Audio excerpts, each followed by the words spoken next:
But Meredith Alderson is here today to share with us about winning clients, and we're going to talk about sphere of influence. So, Russ, if you don't mind us stealing the spotlight for a few, my friend Meredith and I are going to share some great wisdom with folks here watching at home.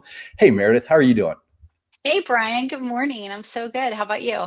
I'm doing great. It's Friday. I've got a date night tonight. I'm really excited to go, but Love I'm it. very excited about this conversation because you and I had a fun conversation the other day in preparation for this. And I'm really hoping everybody's warmed up their writing hand for their notes and are ready to learn from what you're going to share with them. Because I really do think that what you've done with your sphere of influence is just incredible. So could you start by just sharing the numbers that you shared with me about your team production versus your production and where Yeah. that production came from? Yeah. I am co-founder of the Heyday Group. My business partner, Lisa Harrell, and I are a multi-market team. So I run our Austin team and she runs our Denver team. When we came from Compass to EXP a year ago, we were a $100 million team and we are a small team. So the numbers feel big, but we are small and mighty.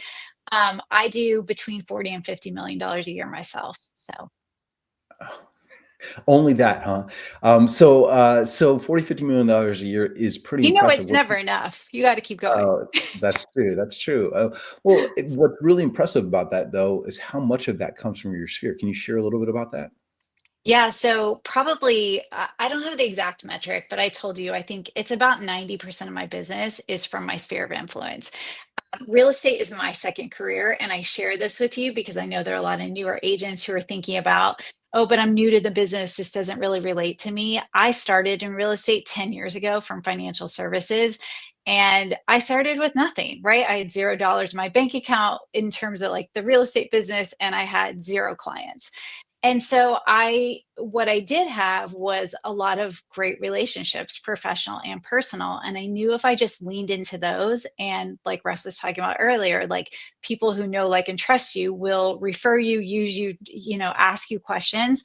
And I just really leaned into those people. So before I had a big database of past clients like I have today, I had those relationships and I let people know what I'm doing and I shared valuable information.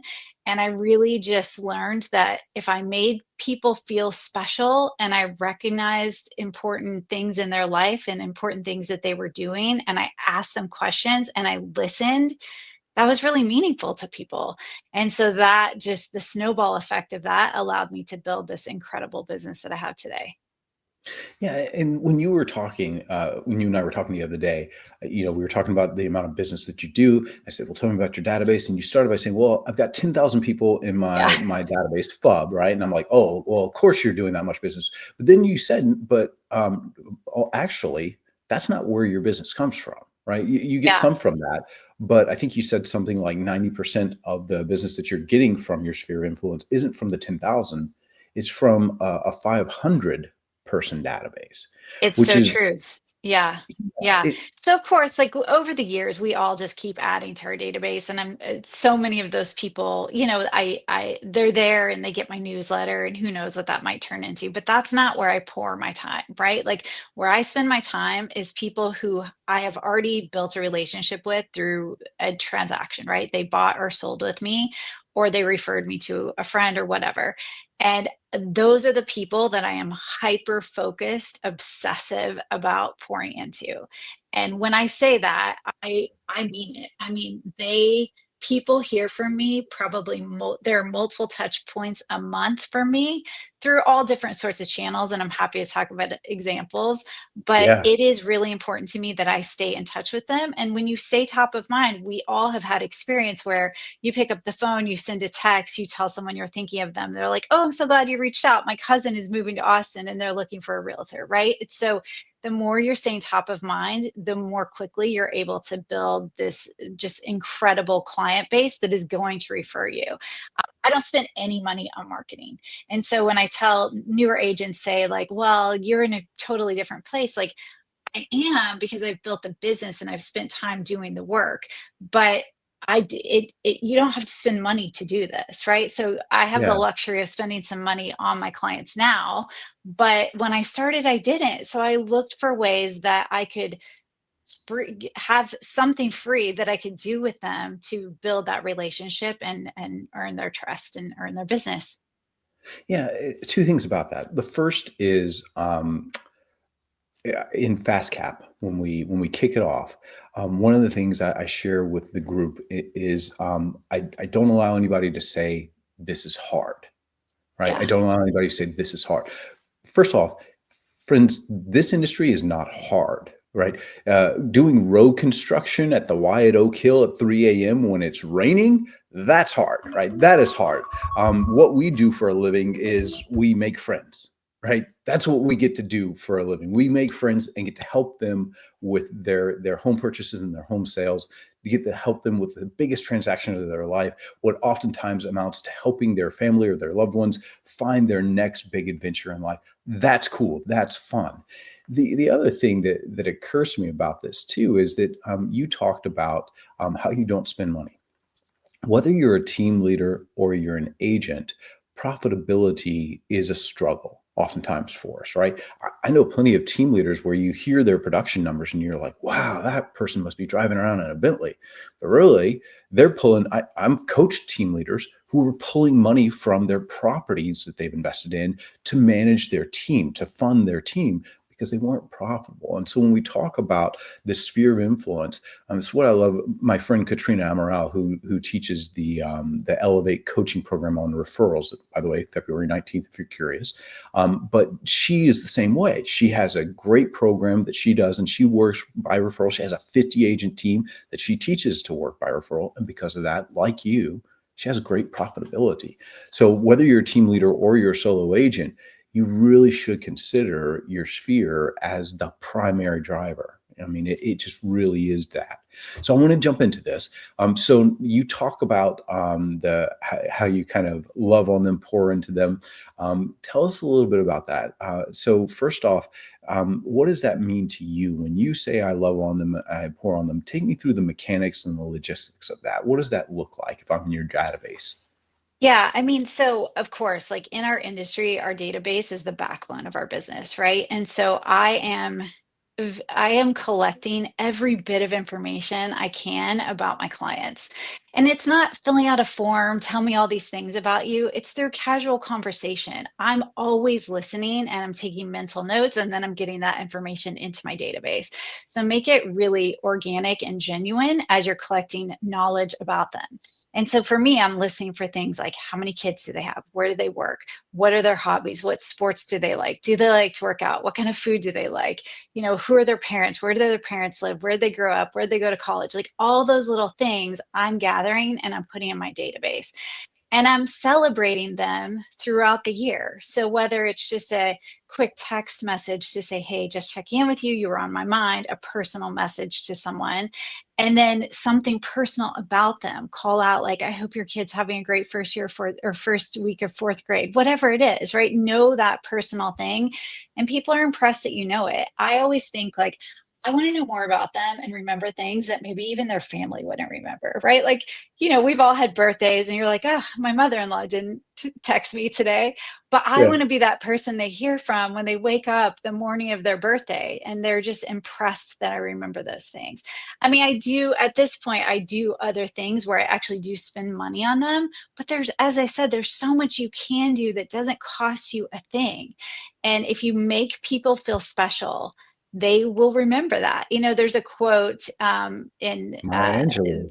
yeah, so it's something like people won't remember what you said, but they'll remember how you made them feel. And I truly, I embody that in everything that I do in my business. I want people to feel like our relationship is different than just a business transaction.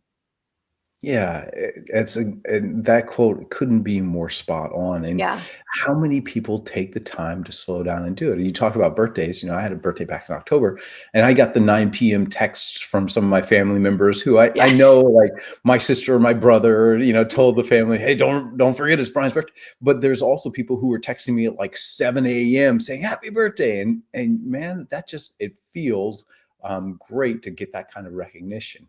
And you do little things like you do ice cream cards for their kids on their birthday and things Yeah. like that. Yeah. Well, I find if you if you can celebrate people's children, that takes it to a whole nother level, right? So every time one of our clients has a baby, we have, we have standard things that we do, but we send something monogrammed immediately. And we're usually, people always come back to us. They're like, oh, it's the first thing we got with his name on it. So they'll remember it. It's in the nursery. It's something that they take pictures with their kid. So we just want people to feel really special all the time. But yeah, birthdays monthly, we run a list of our clients' birthdays and we have several touch points for their birthday. So I send a personalized video for everyone's birthday on the day of their birthday. The month of their birthday, we send a note and or a gift card. So we just have a collection of gift cards to local little Austin places that we know people like.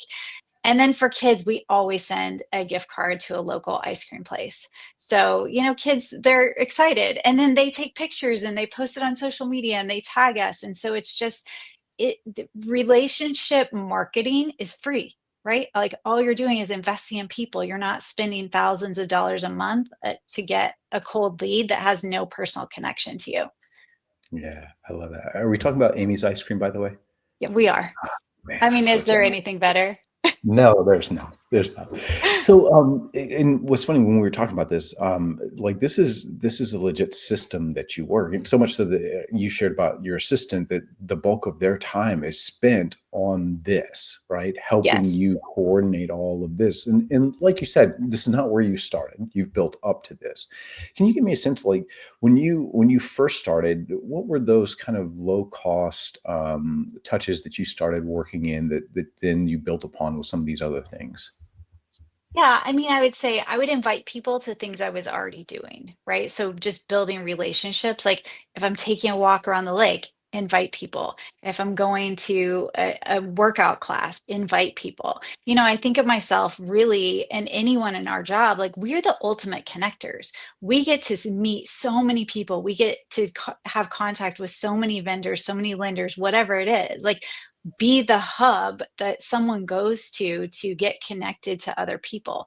So when I was first starting, I loved to connect people that I knew would have something in common, right? Like maybe they were into the same hobby or the same sport, or they went to the same college, or they had kids at the same school and didn't know each other. So I used that to my advantage to bring people together. Yeah, so anything exercise related. I mean, I'm a big, like, I love to walk and talk because you're getting a lot done at once, and I try to be as efficient as possible. Handwritten notes. I mean, I grew up in the South, and so we wrote thank you notes for everything, and that is ingrained in me. And so I really I write a lot of handwritten notes, and that's how I really started my business. Before I had past clients, I would just sit down every week and I'd say, who are 5 people I can write a handwritten note to, and just say something, let them know, remind them what I'm doing. Um, but there's so many free things. I mean, there's stuff going on around the city. Look into events and just invite people to go there with you. And people will inevitably say to you, how's the market? And you'll get an opportunity to talk a little bit about what you do. So, Now, are you purposeful about referrals in terms of like actually asking for it, or are you relying upon the incredible amount of customer service you provide to just create that natural reciprocity? A little bit of both. How do you go about getting referrals? I never ask for business. Okay. And I really, especially in my sphere, because my personal relationships are so dear to me, like my friends from my kids' schools and all of that, like my personal sphere.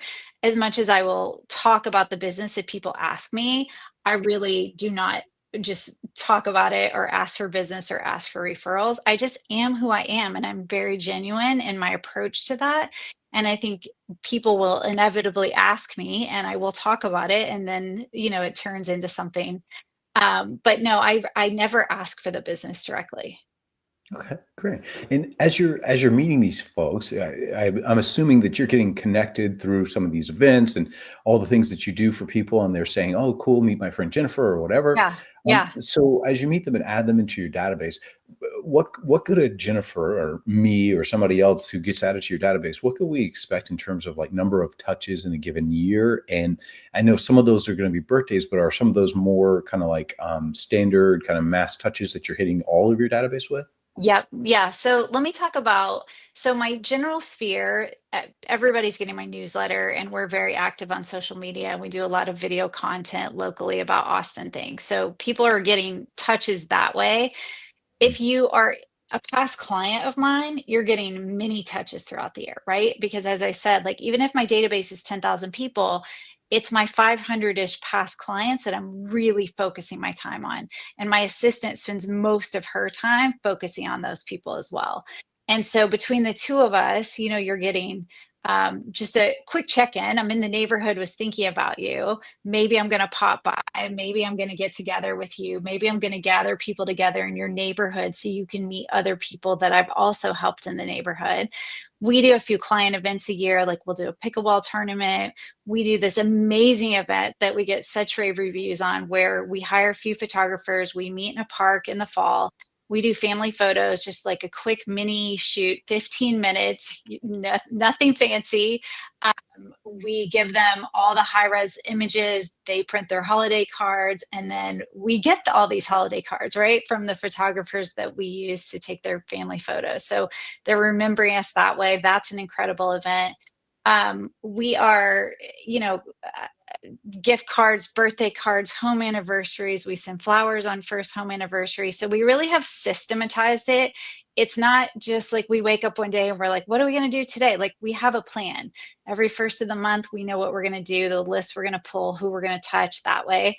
And I would say like it's really like countless number of ways, but I'd say if you are a past client of mine, social media and newsletter aside, you are hearing from us 4 to 6 times a year if you're just not even active in the market, right? And if you're more active, of course, you're going to hear from us a lot more. But if you just like, if you bought a house 8 years ago, you're still hearing from us multiple times a year in a personal way. Yeah, you mentioned the photo shoot. We had Jeremy Kane on last week, and he was talking about how he does like an annual review of the home. He kind of looks at it like a financial planner almost, right? You for a $25,000 stock portfolio, you're going to meet with your financial planner at least once a year, right?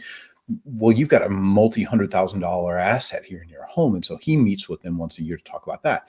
I love that. And in my mind, I'm a collector of these kinds of things, right? And so when I heard about your photo shoot, I was like, ooh, man, when I go back into production, I'm doing that. That's a great Yeah. idea. Can Yeah. you share a little bit more about the details about how you do that? Like how you're inviting them, what the day is like there, and then the process for getting them those photos? It's so funny. We've gotten to a point where, like, once kids go back to school, clients start reaching out to me and they're like, what's the date of your photo shoot? We want to make sure we get it on the calendar. Like, it's become such a popular event. And we talk about it sells out immediately. Right? Like, we post the link, and within 2 days, all of the spots are filled. So, what we do, because we really want to support other people growing their businesses, we don't hire the most expensive, best, well known photographers in the city. We hire people who are starting out their photography businesses. And that allows us to obviously keep our costs lower too. But there's so much talent, right? So we hire a couple of photographers, we pick a spot in a park, we send out a sign up sheet with all of the different calendar times through Calendly. People can sign up for their time.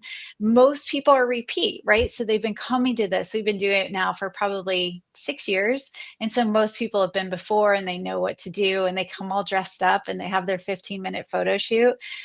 And obviously, we do a lot of communication around reminders. We do a lot of like personal little videos, like a video reminder, so that people can feel connected to us and it's not just like a standard text message. So we're just always trying to make every touch as personal as possible so that people feel that connection back to us. But that event is by far our favorite. We wish we could do it multiple times a year. How many people do you have show up to that each year, would you guess? Yeah, so we do. I'm going to say this past year, we had 3 photographers. We were there all day, and we do a photo shoot every 20 minutes with each photographer. So Wow. a lot. That's a lot. But I mean, great touch. And even the people who don't show up, you're still reaching out to them, touching them, making that offer of value to them, and still making that connection on a regular basis, which I absolutely love. You talked about the videos, and you talked about the personal videos, like the birthdays and stuff like that. But you had also shared the other day about educational videos that you put out. Can you share about what's the type of content and where are you putting those? Yeah, I mean, I think it's in our industry, there's so much knowledge that we have that we just, you get to a point where it's the language we speak every day, and you start to think everybody knows these things, right? But when you really take a step back, you think like most people don't know about how to file a tax exemption or even what a tax exemption is. So let's really like unwind like our level of knowledge and think about like, what are the basics that a homeowner needs to know? Like we have a freeze coming here in Texas next week. We last year we did a video where we walked around a house and we helped people understand like, how do you freeze proof a house if you just moved to Texas from California and you've never had to do that, and we don't get freezes very often here anyway.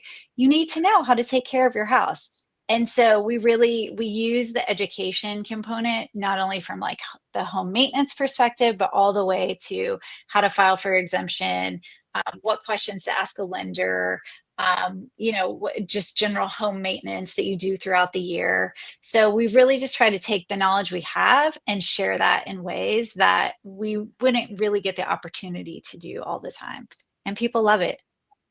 And are you just like shooting that on your iPhone and texting it to them, or Yeah. are you putting it Yeah. up on social? How are you distributing? Both. So we Oh, shoot it on our iPhones. So nothing fancy. We don't have fancy camera equipment. these days, why Um, would you? Yeah, Yeah, so we shoot it on our iPhones. I do have someone on my team who is amazing at video editing, so that's super helpful. But you don't even need that.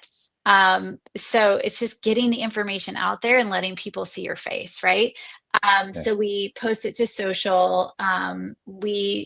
Will sometimes put links in our newsletter. So if we think it's meaningful to talk about like freeze prevention for your home, we'll put it in our monthly newsletter so that people have multiple ways and they might be able to see that information. So social channels, newsletter, and then a text video. Yeah, yeah, and by the way, you talked about editing. Um, Descript, Captions.ai, Opus Clip, all of these will help you take whatever long form video you shot on your cell phone and cut it up to where you can use it on socials or whatever other medium you Yeah. wanna use. And by the Yes. way, Thank you, speaking of, Phil Stringer, for all the tips on all those sites because we use all those apps. he is amazing. Yeah. And what's interesting too, I'm finding, so we're in the process right now with the university. We're doing a research project on lead generation, right? And the first big training program that's going to come out later this year is going to be on Sphere and database, and then we'll do all the various methodologies of lead gen. As we're going out there and we're interviewing all these top agents to kind of learn what they're doing, there's tips and tricks and strategies and all. I'm finding more and more agents using social as kind of an extension of their CRM, which is just an interesting thing. Do you find that you use it in that fashion, or do you kind of just think of it still as something separate from your database? No, I would say we do use it in that fashion. I mean, the things that we're putting on social, we're trying to capture whatever audience we can, right? But when I mostly think about social, my approach is what do I want my clients to know if they didn't see my text message or they didn't get my newsletter? And I think I'm going to capture them on Instagram. What do I need them to know, right? So whether it is educational, whether it's about new properties, whether it's an update on the market, we do like a monthly market stats video as well, just to kind of keep people updated on what's happening in our market. So I do think of it as an extension. It's just another way for me to communicate with them. And I know that nobody's seen everything, right? So that's why I feel like the more repetitive I can be and sharing the same information on these different channels, someone's going to see it somewhere, right? And so as long as they see it once, and again, I stay top of mind, or again, they think of me as a trusted resource, they will come back to me and they will refer people to me. What I like is you're using kind of the mass distribution channels for that. Here's me as the professional, giving you great insight and value in the professional sphere, and then you're using those more personal touches to keep that relationship. And you're not necessarily Yeah. blending the two, but because it's the same audience, they get to see it in both spheres. And I think that's a very smart approach to how you've done that. Um, so as a newer agent getting into this business, right? Trying to emulate this and getting started with their sphere, I hear 500 and I go, okay, I don't know if I've ever met 500 people directly in my lifetime, like in a real relationship, right? Give me a sense when you got started, how did you go about building your sphere? How did you go about adding people to that? Yeah, it's such a good question. So, like I said, I mean, when I started in this business, I had nobody in my database, right? So don't feel overwhelmed and think that this does not apply to you. You know, I started where a lot of you are starting if you just got your license.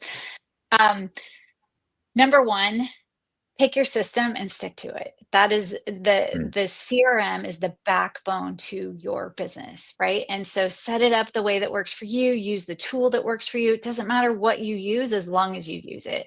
And the from day one, get all of your information in it, right? So when I think about like who was in my sphere from day one, like when I started inputting names, I just kind of went through my list of like, who are people I knew in college?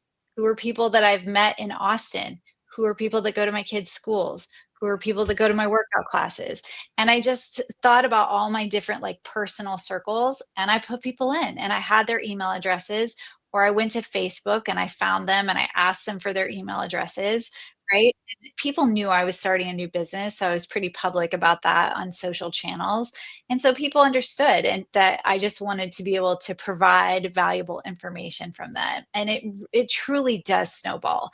I tell agents, newer agents on my team, like, do the work, be consistent, and one day you'll look up and you won't believe how busy you are. It just happens overnight that way. But you've got to be consistent about it, and you've got to do the work. You have to put in the work every single day.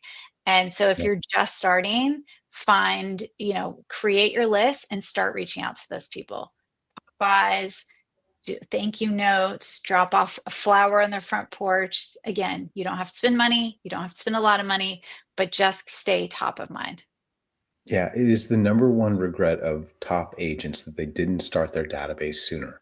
It really Yeah, is. And yeah, whatever form of lead generation you use, that should be the driver of your database, right? I've known too many agents who were just hunters for far too long in their career when they could have switched over to more of a farming mentality, which is kind of what you have in terms of your database now. And so the soonest you can get and whatever tools at your disposal, use it. KV Core is an amazing tool, and you get yeah. that as part of the value stack here at EXP. The other thing too that strikes me is, look, if you've been in this business long enough, you've worked with a client that you wish you hadn't worked with, right? Yeah, You yeah. you you have, right? The cool thing about referrals in a sphere-based business is you kind of get to pick the people that you work with because cool people generally hang with cool people, right? And I love having that kind of lifestyle as an agent where you get to be successful by just pouring into people. I know I could we're not near agree our more. Yeah. yeah, I mean, that's such a fun way of doing business. I know we're near time here. Any parting wisdom for folks who are working through their sphere that you've learned along your journey? I think it's heart and hustle, it's consistency, and it's just make people feel special.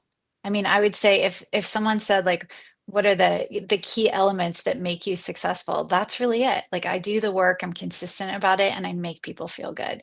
And people tell me that all the time, and that makes me feel good. So What a great life to have. That's awesome. And congratulations on all the success. All right. I thank hope I get you. to see you at the next AHA meeting. And until then, thanks for coming on and sharing your You hard will. won wisdom with us. Thanks, everyone. All right. Thanks, Meredith. Okay, Russ, back to you, sir. Man, I was sitting there on the edge of my seat. Meredith, you're talking my language. Come on. This is the way to build the business. For most people, they don't have the extra cash. So, like, build it with next to no cash and build it with a relationship and get to choose who you work with. And Yeah. I love my favorite part is your part where you're like, make people feel special. It's the way you say hello to somebody can make them feel special, and it literally starts from that. Go out and do something you love, and then meet people doing something you love. Like you pickleball people, there's something wrong with all of you, and it's Yeah. all the same wrong together. So like the pickleball people are pickleball people. You go start hanging out with them, man. That becomes your people. And next thing you know, you're like, oh, I gotta go build my business. I gotta go play pickleball again. And that's how you build your business. So I So love the way true. you roll. Yeah. Absolutely brilliant. Thank you, Meredith. Thank you, Thanks. Bryon. All right, guys. Happy Friday.